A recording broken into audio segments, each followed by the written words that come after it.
Greetings and welcome to Let's Play Dungeon Master. I leveled a little bit, nothing too serious. So they got like 4 levels in fighting skills. I didn't bother too much with the mage skills. It's quite funny that Tim is a higher level fighter than he is actually. Well, he's the same level as a wizard and a little bit higher than a priest now. But casting spells in this game just takes so fucking long, in this version. So I didn't bother too much with it. And considering we have to wait a while until we can cast Fireball and stuff anyways, I decided, fuck it. We are focusing a little bit more on melee. This is actually what Moragda's managed to get normally. And I'm quite surprised. I'm like, whoa, okay. I may do another training session, grinding session after I beat the next 2 levels, but we shall see how this works out. We now have to take care of some worms, and now that we can actually cast a little bit higher level spells, hopefully, let's do it like this. Oh, hi. So we can weaken him a little bit better. Eat it!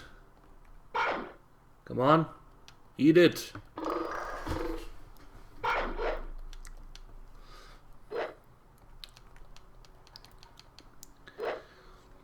And yeah, I'm also not bothering too much anymore with throwing weapons.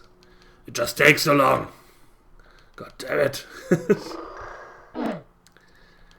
We can tank them quite reliably now, considering our levels. I'm fairly certain I didn't get any levels with Moragdas in Terror, at least not in melees. Oh well. We are barely doing any damage though. That's kinda sad. But there's a fast I know no strength. Oh, there's a strength potion. Full Procure. Yeah, but we don't know this spell yet, so I'm not allowed to cast it. Well, Tim, you need another healer level, so how about you cast a nice healing spell? And there he goes! There she goes! More healing. I wonder how it would work out if this game actually had like a healing spell. Like it just turns your hand into some glowing hand or so, and then you can heal people by touching them. I don't know, that could have worked out. But I think I know why they went with this route of having to heal like they did this, because otherwise I think it wouldn't have been possible otherwise in the engine, since you can't just, there's no way to click on one of your characters. This is something they did in Eye of the Beholder, but Eye of the Beholder is a different engine.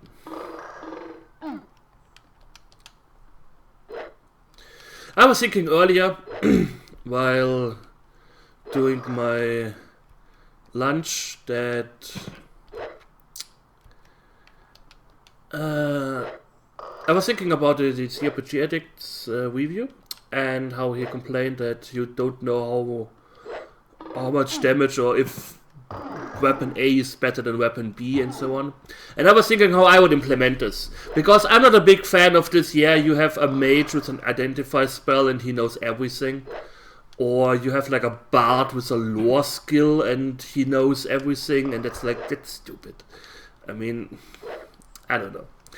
One thing that I would think may be interesting is that, for example, a higher level fighter can tell you, like, yeah, this weapon does more damage than this weapon. Not exactly telling you, yeah, you do 2d10 damage with this weapon. But, like, yeah, this weapon is better than this weapon.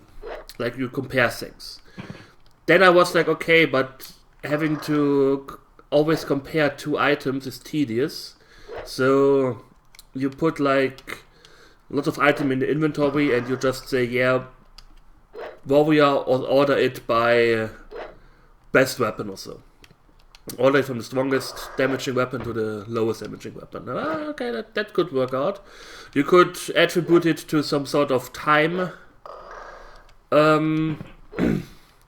time-related thing, like he needs a little bit to identify new items. So he's aware of the items. That could work out.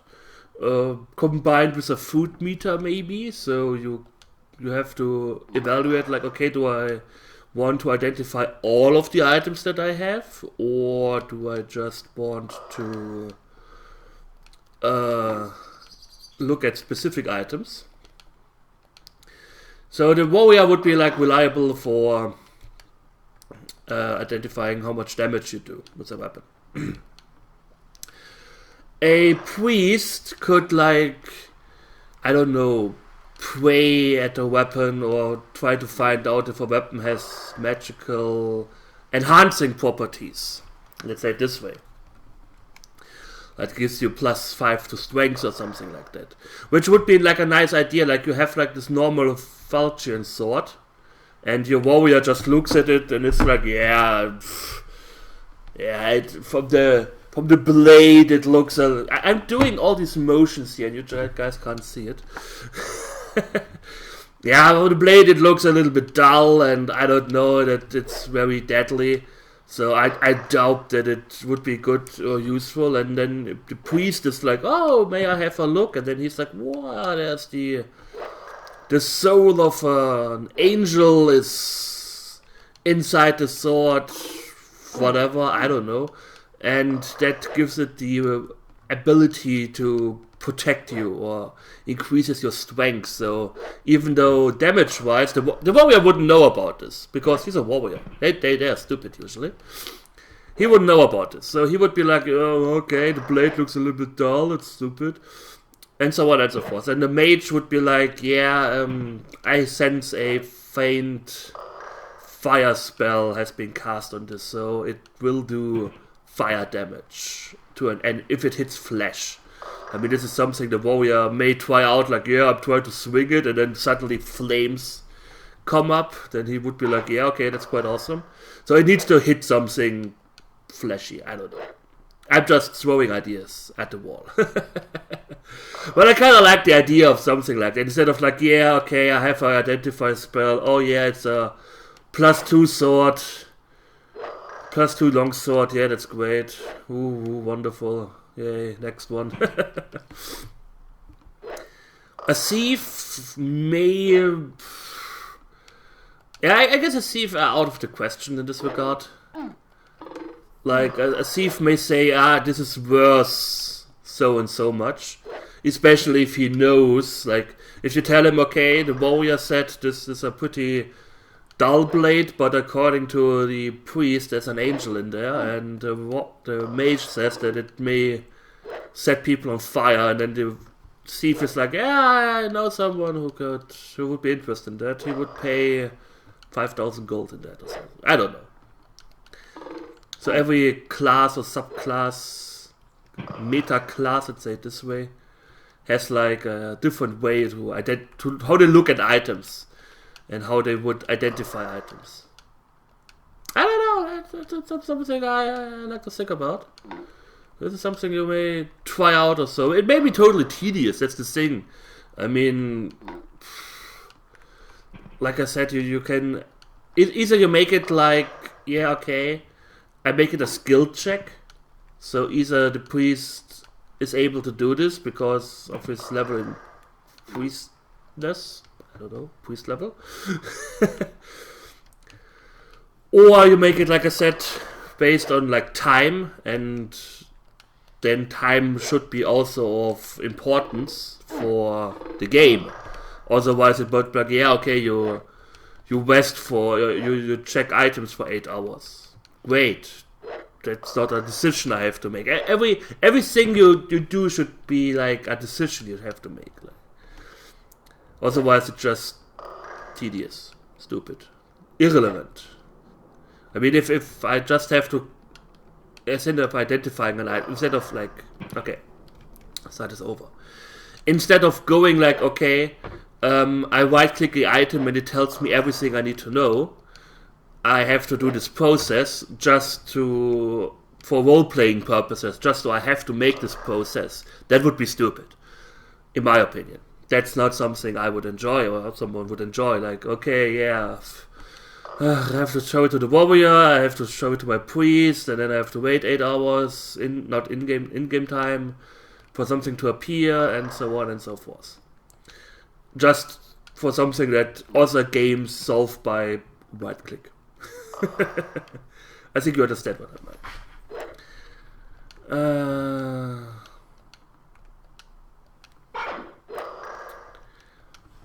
So this is something to consider. That you don't go overboard with the complexity. Because complexity just for complexity's sake, yeah. Then we end up at Grimoire. From what I've gathered. An empty flask. We don't really need any more empty flasks, to be quite honest, but take it anyways. And we are done with this level. Yay! Fuck the Horn of Fear, we don't need it. So, we are encountering the slime creatures here, so that will be fun. Everyone drink from Tim's water thingy. No! Someone spit in it. I can feel it.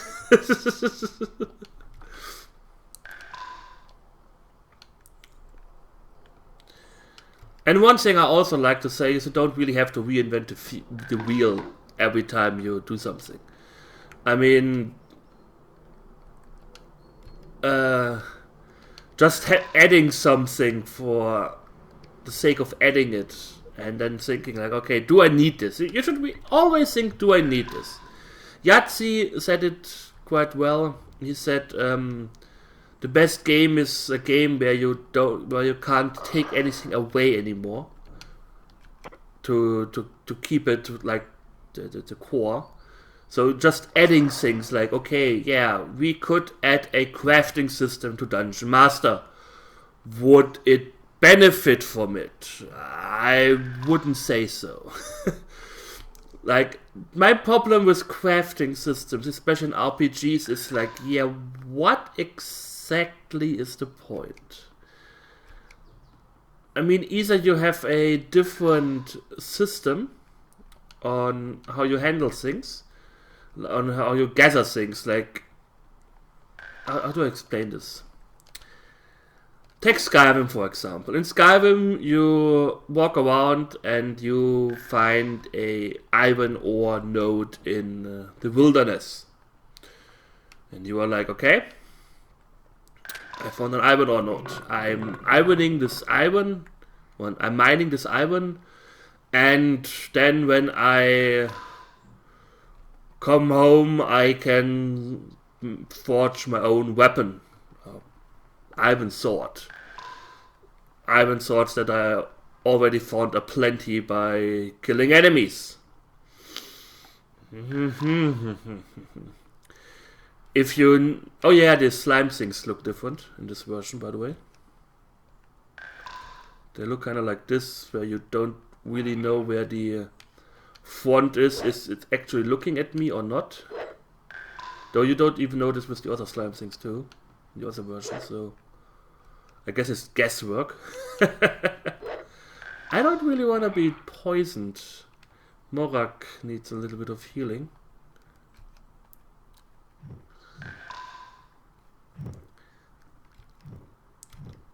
Oh god, I hear this snake. And the snake does a lot of damage. And I usually kill it with a single fireball, but no fireball for me. Oh joy.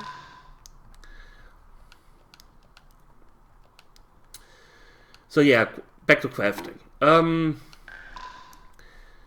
If you ever quest, for example, had like this long, horrible process of farming items, grinding recipes, and so on and so forth, and it was just, in my opinion, a horrible But later on, same as World of Warcraft, I would have liked it if like smithing would be like, yeah, I can constantly keep my armor a little bit better up to date than what I find doing adventuring. That would have been a nice idea, but that's something you really don't do. Because for the most of the higher end, or not even higher end weapons, but like on your level, a little bit higher or a little bit better weapon needs materials up the ass, where it's just not feasible to farm them. Like, you could spend the time grinding levels and then going to dungeons and getting better gear than you could ever acquire with smithing. On max level, though, you could go into dungeons in raids. You sometimes found like recipes for high-end weapons that you could actually trade and something like that. So you could make money out of it, but it wasn't really. I don't know. Like I said, I'm not a big fan of this whole smithing process, unless for some reason you don't find normal items in a game or so. I don't know. I've been watching someone stream earlier, Sarah the Awakening, and that seems to be totally of collecting resources and creating items. So that sounds interesting. Like, if you can create like really, really powerful stuff with smithing or so on, then okay, I can see a point. But I don't know. I just don't see the point in Skyrim smithing. Maybe I'm not aware of something. Unless, of course, I think you can make better. Your self-made armor is better than the one you find, which makes searching for armor kind of pointless. I think my main problem is that if you have a drop system and you have a crafting system, then one will usually always be better than the other one. It's hard to balance these, so just adding a crafting system so you can say on your box, yeah, this game has a crafting system. Yeah. North. Mirror of Dawn. We don't need two Mirrors of Dawn. East. West. No.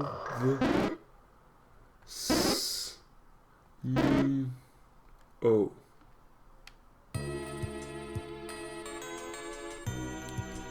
It's quite handy to know the combination for that. North Snow. After all these years, I still remember this. Today in Ela is a nerd. Then again, I make Let's Plays. I guess that's the epitome of nerddom. Kinda. Interesting enough, I'm for example not into other nerd things. I'm totally not into Star Wars or Star Trek. Like, I'm aware of Star Trek and... oh, fuck. And I like watching Star Trek and I also like watching Star Wars, but it's not like I'm like, whoa, I prefer this one over the other so much that I hate everyone who likes this. But I'm also not like, oh yeah, I collected every collectible that exists about these franchises. Or comics. Comics is something that totally went past me. I just don't... of course I know the standards, like Batman, Superman, and so on and so forth, so I know them. But I've never read a Superman comic. So let's hope that the snake comes. God fucking damn it. Hi. Poisoned. Lol. Okay.